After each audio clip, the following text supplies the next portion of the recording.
Let me explain it to you. When I first got married to Christy, I had an expectation that every night when I got home from work, that food would be on the table within 15 to 30 minutes of my arrival. Now, the reason I had this expectation was because that's the way it was growing up as a kid. My dad was an electrician. He got home between 5 o'clock and 5:30 every single night, Monday through Friday. And within 15 to 30 minutes, my mom would have a piping hot meal right there on the table for us to come. We'd pray. We would enjoy that meal. So that's when we ate, somewhere between 5:15 and 6 o'clock. That was the window, the supper hour, that we would engage in our meal. Well, I was a little shocked and surprised when the meals weren't coming when I thought they should come. So I began to explain to my wife what I wanted to see happen. And she explained to me that growing up, it wasn't uncommon for her mom and dad to enjoy their meals on a nightly basis between 8 o'clock at night and 9 o'clock at night. And sometimes they would eat supper at 10 o'clock at night.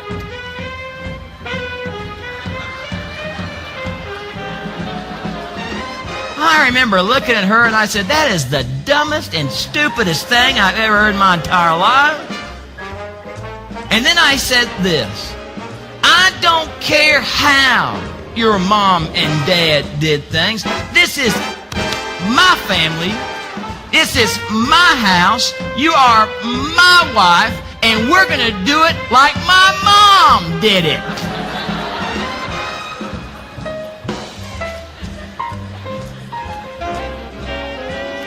That didn't go over well. My wife, well, let me pause here for a second. Men, never say the phrase, that's the way my mom did it, to your wife. That will not go over well. She looked at me with laser eyes.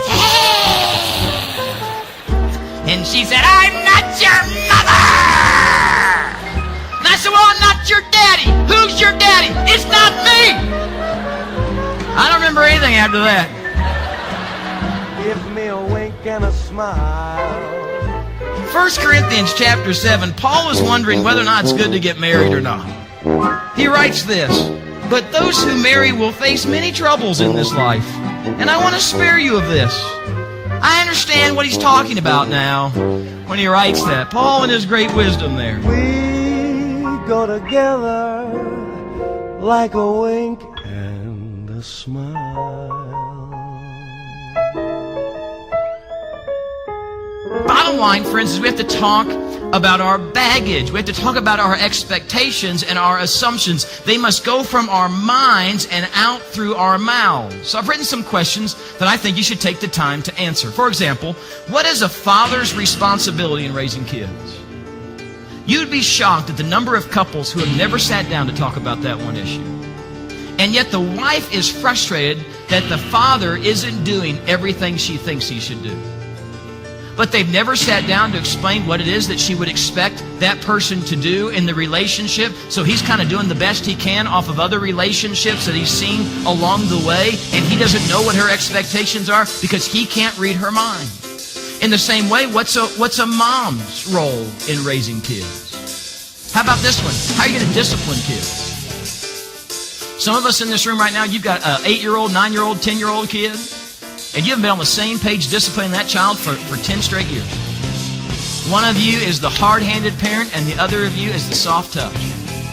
And your kids know exactly who is who and when to do what they need to do and who they need to use to manipulate to get what they want. And they pitch you against each other, and you have never sat down and gotten on the same page and then stuck to the plan. And you wonder why your marriage is imploding. We wonder why we're not feeling closeness and intimacy with each other. Those kids will pull you apart if they can. They don't want to see you get divorced. They want to manipulate you, though, to get what they want. And if you don't get on the same page, they will get what they want. And you'll end up living in a house, and it will no longer be a home. How about this? What's the primary responsibilities of a husband? What does she expect? You say, well, I know what she expects. No, you don't. You've never asked her. What is the primary expectations of a wife that he has? I mean, it's so practical, some of the things that have to be discussed before we get married and after we're married. Who's going to do the dishes? Who's going to cook the meals? Who's going to vacuum? Who's going to clean the house? Who's going to cut the lawn? Who's going to take care of the dog? Are we keeping the cat? These are questions that have to have answers to them. Let me give you the second issue. Money issues. The number one cause of divorce in the first 5 years of marriage is money.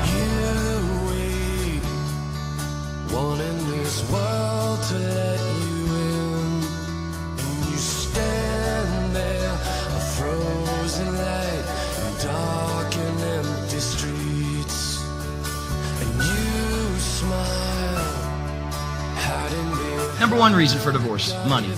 Financial stress and tension. It's the number two reason for divorce after the first 5 years. The number one reason for divorce after the first 5 years is adultery.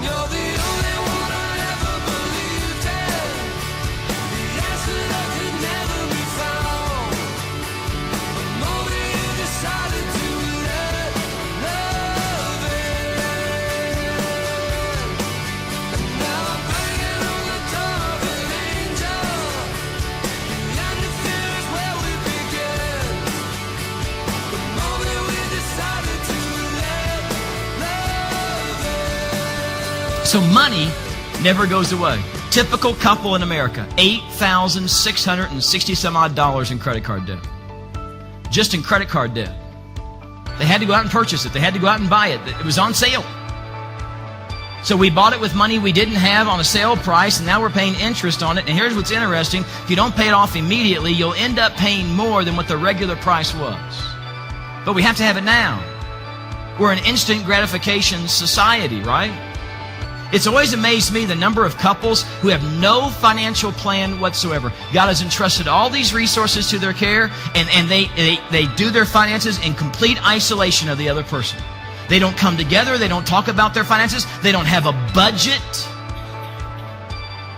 I bet you $10 right now, $10 right now, I could pick any couple in this room, put one in one room and put one in another room and ask you one simple question. What's the financial goal for your family 3 to 5 years from now?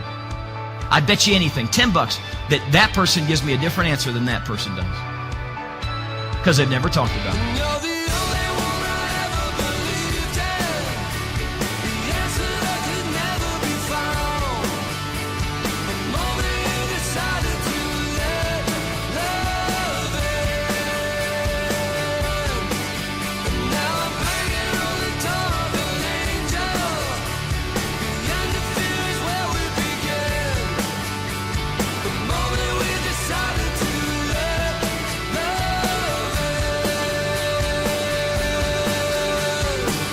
The Bible says in Proverbs 29:18, where there's no vision, the people perish. They die. And marriages are dying today. Long, slow, painful deaths. And it doesn't have to be this way.